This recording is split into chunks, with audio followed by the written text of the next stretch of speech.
गुरु गोविंद दो खड़े, काके लागू पाए, बलिहारी गुरु आपने, गोविंद दियो बताए।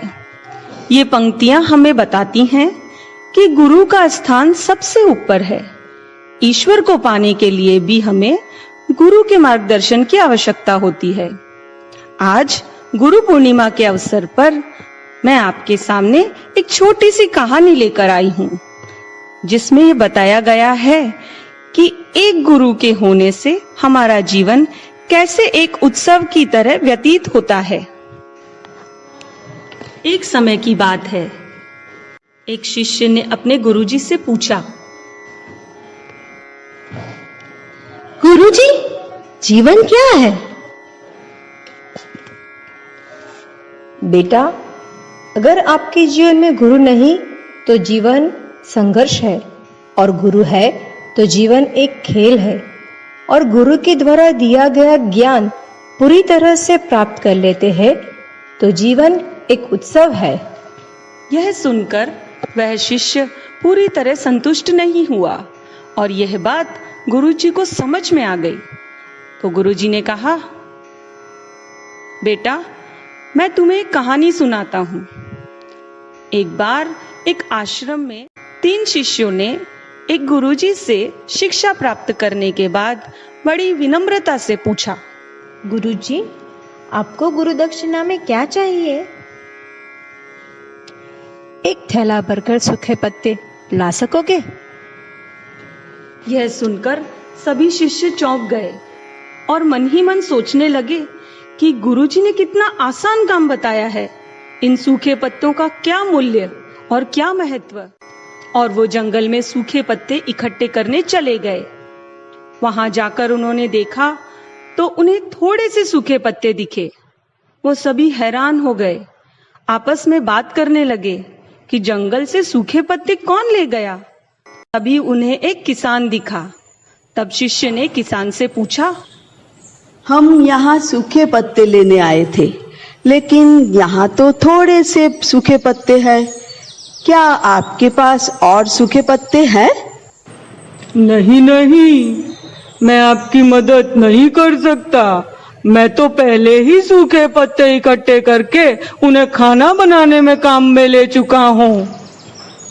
यह सुनकर सभी शिष्य गांव की ओर आगे बढ़ते हैं।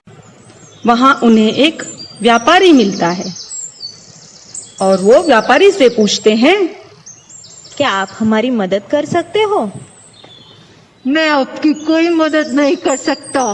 मैंने तो सारे पत्ते बेच दिए। तब शिष्यों को उदास देखकर व्यापारी ने उदारता दिखाते हुए उन्हें एक बूढ़ी माँ का पता बताया, जो सूखे पत्ते इकट्ठे करती थी। बड़ी उम्मीद से सभी शिष्य उस बूढ़ी माँ के घर तक पहुंचे और उनसे भी सूखे पत्ते देने के लिए विनती की। बेटा, मैंने तो इन सभी पत्तियों से अलग अलग दवाइयाँ बना ली है। मैं तुम्हें कोई मदद नहीं कर सकती। सभी शिष्य पूरी तरह निराश होकर एक मुट्ठी पत्तियां लेकर आश्रम में पहुंचते हैं। गुरुजी कहते हैं, ले आए हो गुरु दक्षिणा? गुरुजी, हमें क्षमा कीजिए, हम आपकी इच्छा पूरी नहीं कर पाए।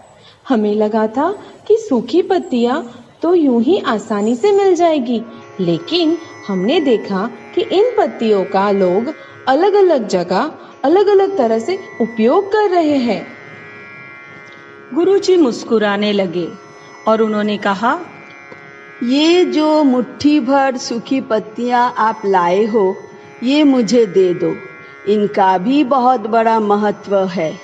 ये ही मेरी गुरु दक्षिणा है। शिष्य सूखे पत्ते गुरुजी को देकर खुशी खुशी चले गए। शिष्य जो गुरुजी से कहानी सुन रहा था, कहता है, गुरुजी, मैं सब समझ गया। जिस प्रकार बेकार तथा बिना पैसे से मिलने वाली सूखी पत्तियों का मूल्य होता है, उसी प्रकार हमारे जीवन में छोटी छोटी वस्तुओं का भी महत्व होता है। इस तरह कोई भी चीज और कोई भी व्यक्ति छोटा या बड़ा और बेकार नहीं होता। सभी की अपनी अपनी कीमत और उपयोग तथा महत्व होता है। यह कहानी सुनकर शिष्य अपने जीवन में गुरु का महत्व समझ गया था।